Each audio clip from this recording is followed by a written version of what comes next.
Ketemu lagi anak-anak ibu yang luar biasa. Mudah-mudahan kamu semua dalam keadaan sehat.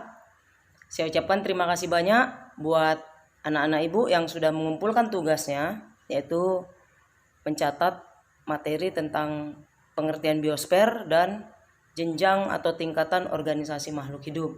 Nah, buat yang belum ngumpul, ayo nak, semangat, kumpulkan tugas kamu. Kita masuk ke materi pengertian biosfer. Secara etimologi, biosfer itu berasal dari dua suku kata. Etimologi itu artinya asal-usul kata ya. Jadi secara etimologi atau asal-usul kata, biosfer itu terdiri dari dua suku kata, yaitu pertama kata bio ya. Kemudian artinya hidup, lalu sphaira artinya tempat atau lapisan. Dan tempat lapisan itu bisa di darat, bisa di laut, bisa di udara. Jadi secara umum biosfer itu tempat untuk hidup atau lapisan tempat makhluk hidup tinggal.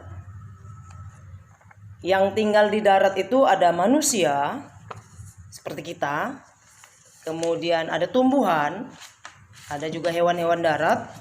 Sedangkan yang di laut itu jenis ikan-ikanan.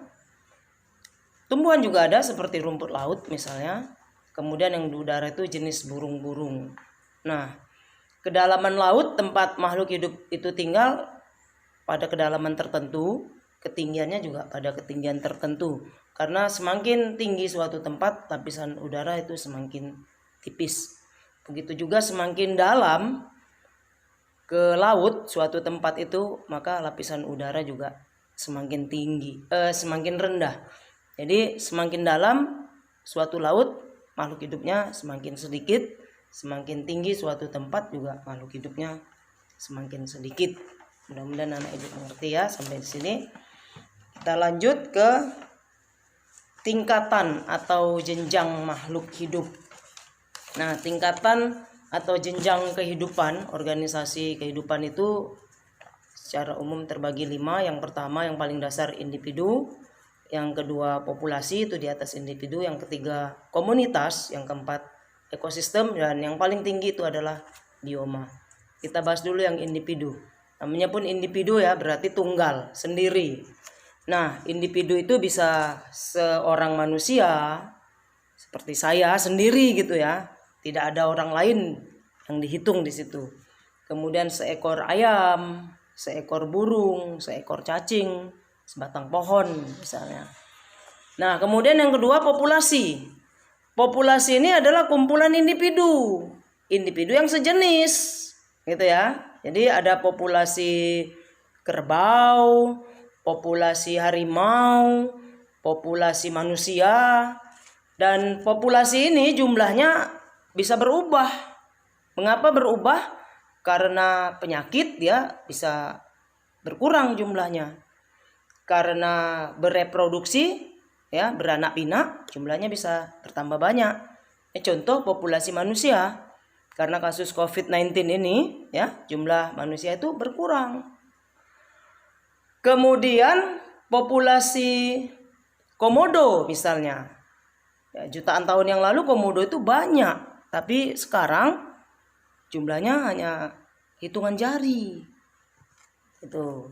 Kemudian di atas populasi itu adalah komunitas. Komunitas ini gabungan dari beberapa populasi. Contoh komunitas seperti komunitas padang pasir, komunitas padang rumput. Di dalam komunitas padang rumput ya, itu ada populasi belalang misalnya.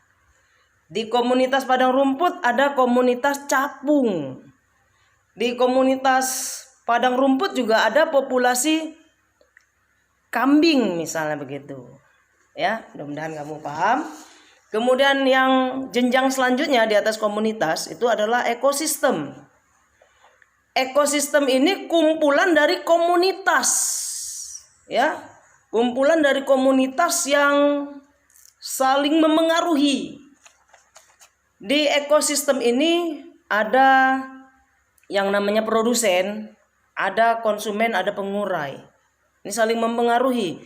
Misal begini, yang produsennya itu tumbuhan, ya, tumbuhan. Tumbuhan ini akan memengaruhi jumlah konsumennya.